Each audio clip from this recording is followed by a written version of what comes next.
Mesdames et Messieurs, mes chers compatriotes, chers invités,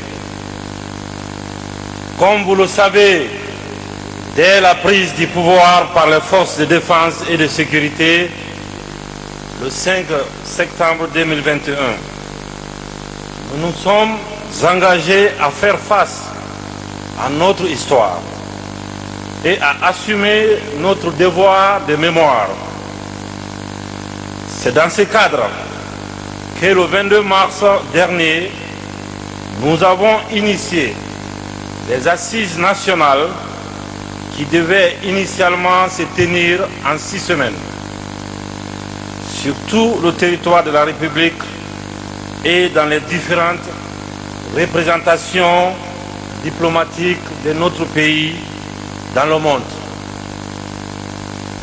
En proposant la fin des assises pour le 29 avril 2022, nous avions alors sous-estimé la capacité et la volonté de nos compatriotes de s'écouter, de se parler, de se dire les choses qui font mal et de s'engager résolument ensemble dans la voie de la vérité et du pardon.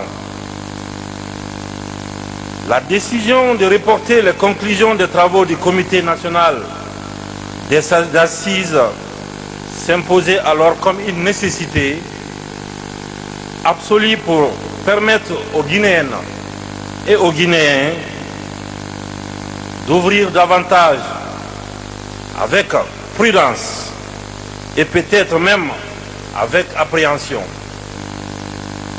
le livre d'un passé douloureux et de penser les profondes plaies et blessures. Nous voici au terme d'une étape importante de ce processus de vérité et de pardon.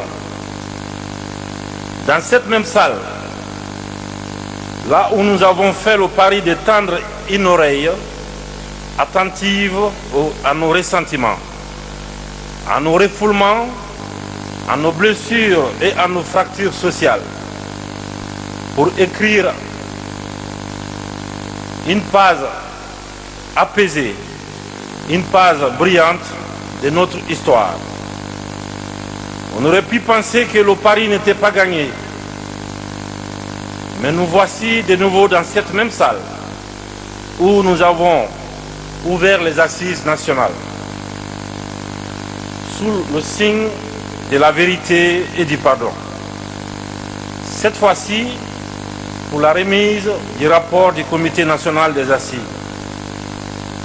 Ces moments ne ferment pas notre longue histoire et notre longue marche à travers notre passé commun, sombre par endroits, sur lequel nous avons lancé quelques projecteurs et que d'autres continueront certainement à éclairer.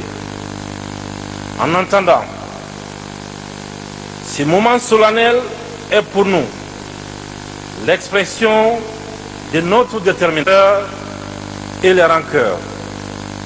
Écouter son prochain, ses douleurs, surtout lorsque celles-ci sont infligées au mépris de l'appartenance à une même nation, un même pays. Mais c'est faire preuve de maturité, de responsabilité et surtout une nécessité absolue de dépasser les clivages et regarder ensemble dans la même direction. En ce sens, le travail du Comité national des assises est très salutaire. Mesdames et Messieurs, chers compatriotes, en prenant nos responsabilités le 5 septembre 2021, nous avons fait vœu du rassemblement. C'est un serment. Et en tant que président et soldat, j'ai juré de servir le drapeau. J'en connais la teneur du serment et les valeurs. J'entends honorer mes engagements Donc, depuis le début de cette transition, nous avons posé des actes de réconciliation et d'union nationale. L'unité de notre pays est en effet la pierre angulaire de mon action. Il y a urgence d'agir car chaque jour, chaque moment qui passe est un jour de trop. Dans le dénuement, dans l'extrême pauvreté, dans les difficultés pour des millions de nos compatriotes, une triste réalité qui contraste avec l'immense richesse de notre pays. Nous nous sommes engagés à faire une rupture en procédant à des réformes. Mesdames et messieurs, aucun développement, je dis aucun développement, n'est possible sans justice et sans surtout la lutte contre la corruption. Mes chers compatriotes, les changements sont des fois procédés d'inconfort. Dans le cas de notre pays, ça touche des intérêts individuels et égoïstes parfois qui bloquent malheureusement l'unité et le rassemblement de la Guinée.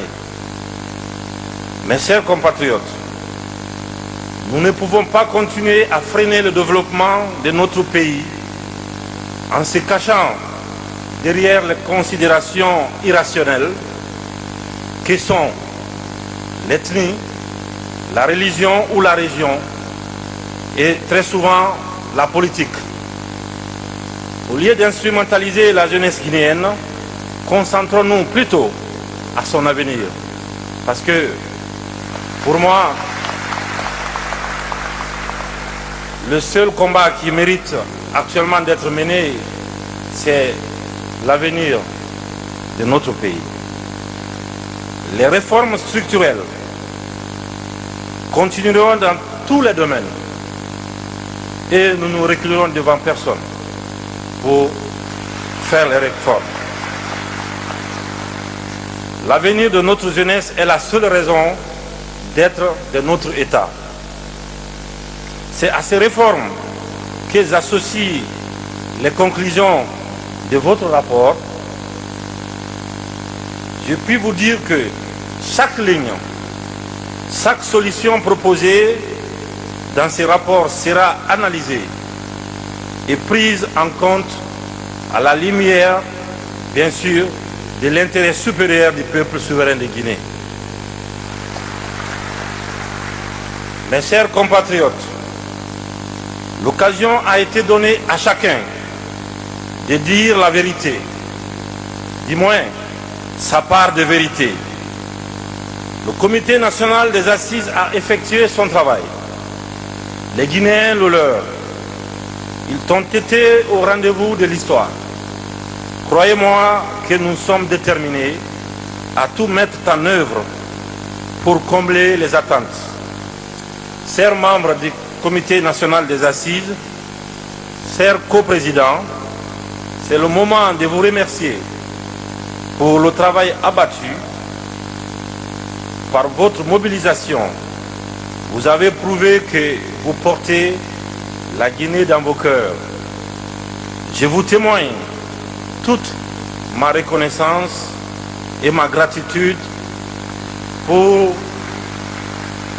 les efforts fournis, pour la nécessité et surtout pour la réussite des journées de vérité et du pardon. L'heure est au rassemblement, à l'unité qui se fera sans doute en accordant une attention bienveillante aux recommandations issues des journées nationales des assises. Vous pouvez compter sur moi. Je ferai en sorte que vos efforts ne soient pas vains et que la parole libre des Guinéennes et Guinéens, que leur expression de vérité et de pardon ce soir ne soit pas un écho qui meurt dans le silence des tiroirs de l'oubli. Je ferai un point d'honneur. Et pour terminer, mes chers compatriotes, les solutions à nos problèmes, on ne peut compter sur personne. Et les problèmes sont guinéens et les solutions le seront aussi. On se regarde en face et nous avons, depuis le début de notre histoire, assumé nos responsabilités et nous avons compté sur personne pour faire le travail à notre place. Et on le fera. On le fera. Pour terminer, je peux vous dire que la détermination du gouvernement de transition est sans faille. Vive la République, que Dieu bénisse les Guinéens et les Guinéennes. Je vous remercie.